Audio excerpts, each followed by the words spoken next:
A back four, I hear you say. Cresswell playing a true left back, I hear you say. Oh, it must be a Moyes masterclass. Do you know what? 2-1. It wasn't a Moyes masterclass, but it wasn't the end of the world, even though having Cresswell back meant that I might have to get back on my videos and insult him again. And do you know what? I don't really have to. Left was vulnerable. He wasn't perfect. He definitely gave the ball away far too much. But you know, it could have been a lot worse.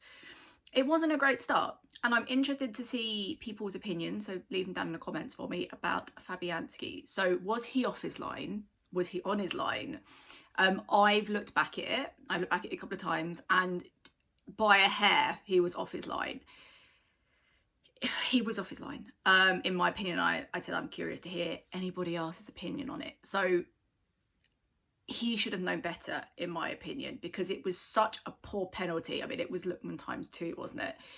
If he had just stood slightly further back, they wouldn't have got that. And obviously the retake they did get at it was 1-0. But I think he was off.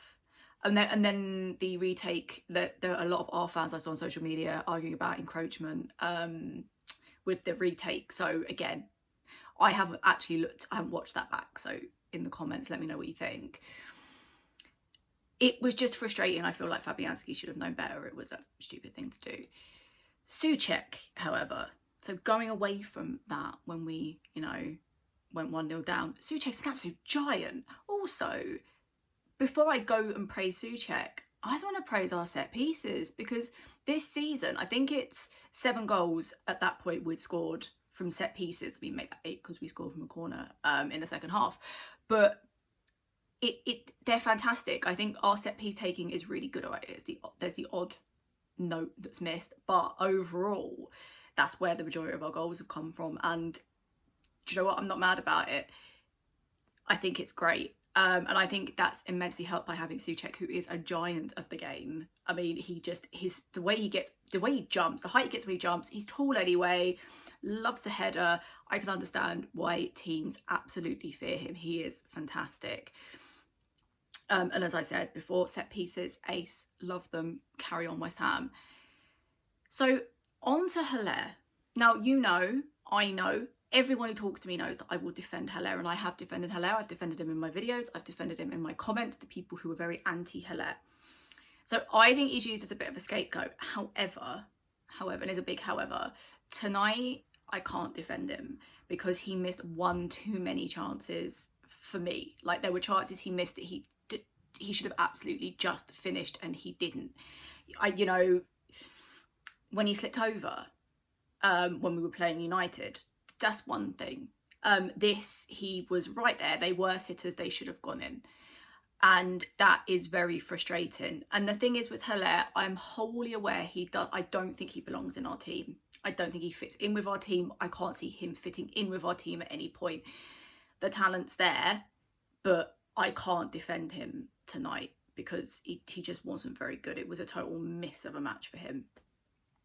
He even got more service. I can't even use the he had service argument because he had Benrahma with him, which is what I said in my video when we played United. That's what I wanted. If Benrahma started, Hillier would get more service. Hillier has had the service and he just didn't make the most of it and he couldn't finish. So I've nothing left. It was a bad match for him, and I don't know if that's something that's going to continue.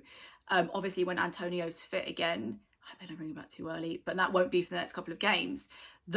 He'll be benched anyway. But if he went in January, I'd be disappointed, but I can imagine that he most likely will. So coming back to Benrahma, that man was on fire. That man is such a good player, and I genuinely think he is on the cusp of something amazing for us. Genuinely, he's fast, he's creative, he was moving forward, he was taking shots, he's fantastic. He's just a fantastic player, and I'm so excited to see more from him. And I'll say it now, he was 100% my man of the match. He just was such a good player, and I think we're actually quite lucky to have him. And if that doesn't cement his start for Palace, I'm going to have to throw some fruit and veg at Moyes, because he has to start. Like, he has to start. He does make a genuine difference to the team. And even he's made a genuine difference when he's been on. Sorry, itchy nose. There we go. He's made a difference when we've started him before, but actually seeing him play for an actual significant amount of time just shows how good he actually is. So second half, I thought Leeds were the better team. to be perfectly honest. I thought it was very end-to-end game with nothing much happening, but I thought overall Leeds had a bit more possession. I just thought they were a bit better than us. And that was until God Bonner, yes, you heard it again, I'm using it again, thanks to Atherton. God Bonner bounced that ball off his bonds, and what a beautiful shiny bonds that is. What a goal. Again, another from, like I said earlier, another from a set piece. I'm not mad. It's fantastic, and it was a good goal, and it's one that we needed, because this game could have easily ended in a draw, and I thought, to be honest, it was going to end in a draw because not a great deal was happening.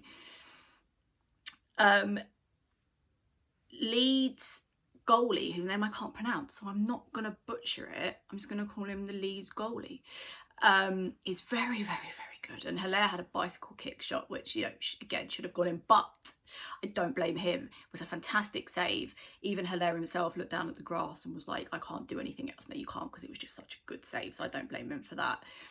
He was very good, and that's not the only good save he made. He made some fantastic saves throughout the game anyway. I'm not sure why Moyes took Benrahma off.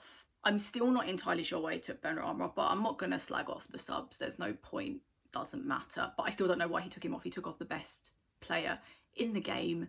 Absolutely don't understand why. But again, just to reiterate, he must start against Palace on Wednesday. There is no ifs and buts about it. That man has to be in our starting 11. Also, I mean, quickly talking about subs, love to see an appearance from Snodgrass. Personally, it was the highlight of the game for me, and also it probably some Leeds fans reminisced. But I always love seeing Snoddy. Doesn't do much, but I love seeing him anyway. He's a part. For me, he's a big part of the team. I like him. We are currently 5th at the table. No, I don't know either, but we are. And whilst I don't think we necessarily deserve those 3 points, I'm glad we've got them. And who thought we'd be here with the fixtures we had? I absolutely didn't think we would be sitting 5th. And especially, I didn't think we'd be sitting 5th with Antonio out temporarily. No squad depth, which I'm about to have a little rant about before I finish. I think, you know what, overall, we have done pretty bloody well to be where we are.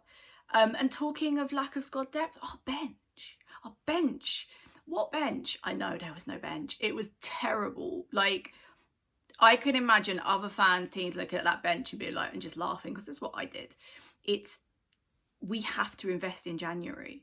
We are so threadbare. And look, I've said this in comments, just because we've been playing well, and like I said, we are 5th, doesn't undo the fact that our squad depth is weak. Like, it is weak. Our bench is, if we took, people were shouting in Tom and Charlie's watch along for Hillier to come off. For who? Who are we going to bring on? We don't have anyone. And, you know, Craig Dawson, let's not talk about that. He was there. It was probably nice for him, but we don't talk about it. We don't have anyone, and if we don't invest, and if the board don't invest in this, and I'm not going to get into a massive rant about this, I might do a video about it if anyone's interested in my views on January and investment and all that. But if we don't, we'll drop down. I think we'll drop down. There's only so far we can go with the squad that we have that's just my very humble opinion. But look, enough of that. It was 2-1. We won, we're 5th. Yes, we're definitely massive.